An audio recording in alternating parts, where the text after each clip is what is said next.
Hi there, everybody. I'm Stefan Holt, and this is News 4 Now for Friday, March 8th. First up, let's talk about the weather. Another cold night on tap before we have a topsy-turvy weekend in the forecast. First, we've got a long-awaited warm-up. Then there's a chance for more wintry weather. Saturday will be mostly clear with highs in the 40s, but another complicated system will move in overnight into Sunday. The exact track of the storm is still a little unclear. Right now, it looks like the city and nearby suburbs will see a rain-snow mix before sunrise, but in the Catskills, snow totals could reach 5 inches, perfect for skiing. Luckily, whatever snow piles up won't stick around for long. Highs should hit the 50s Sunday afternoon. Temperatures will be at or above average through the work week. Now to some more news. Crowds got out of control at a Queens mall, all because of a rapper who was scheduled to stop by. This is video of the scene at the Queens Center Mall around 2 p.m. That's where police say rapper A Boogie With a Hoodie was supposed to make an appearance. He also has a concert tonight at Brooklyn Steel. Not clear yet if anyone was injured. In Manhattan, police are looking for a woman who pepper sprayed a half dozen people, seemingly at random. The NYPD says, first, she sprayed 4 men and 1 woman at the 125th Street ABCD station just after 1 p.m. Then police say they believe she sprayed another woman at 96 and Broadway a little bit later. No one was seriously hurt. One of the victims told us that she didn't even say anything before the attack. It lights your whole face on fire. Your sinuses, your throat feels like it's closing up. It's rough. A notorious New York City mob boss has died in prison in North Carolina. Carmine Persico was serving a prison sentence of more than 100 years. He was once head of the Colombo crime family. Back in the 80s, Persico was convicted of a laundry list of crimes, including racketeering and murder.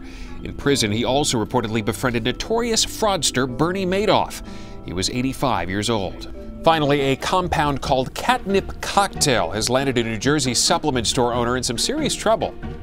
48-year-old John Sirico is accused of hawking the drug out of a nutrition zone in Fairfield. It's marketed for use on cats, but police said people were taking it for an effect similar to the psychoactive drug GHB. Police say the investigation began when workers at a nail salon nearby noticed a couple of guys acting strangely outside the nutrition zone. They were dancing like mimes.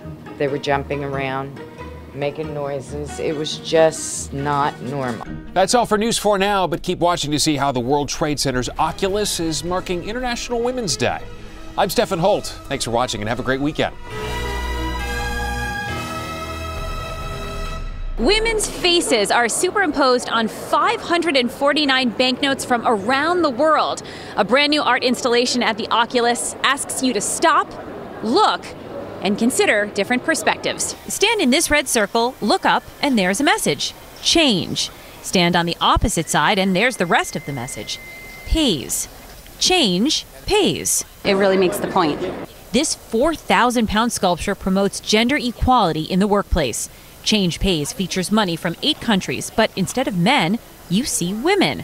Right here in Lower Manhattan, arguably the epicenter of the financial world, on International Women's Day, the idea for the campaign and the sculpture came from S&P Global, the financial data and analytics company. Our research also shows that if we were able to close the pay gap between men and women, you could actually add $5.87 trillion to the world market cap. Meaning, more women earners have the spending power to strengthen the economy.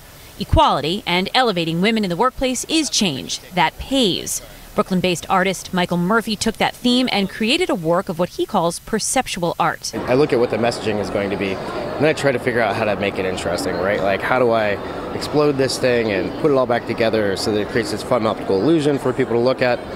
So how do I take the messaging and make it interesting? Visually, it just comes together, and it's really engaging, and everyone can see it, and it's easy to understand.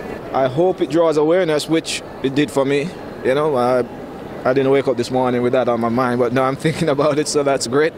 And it's very creative. The artwork itself is constantly changing, and it looks like it's about affecting social change. Change Pays will be on view here at the Oculus through Tuesday. Reporting from Lower Manhattan, Jamie Roth, News 4 New York. All right.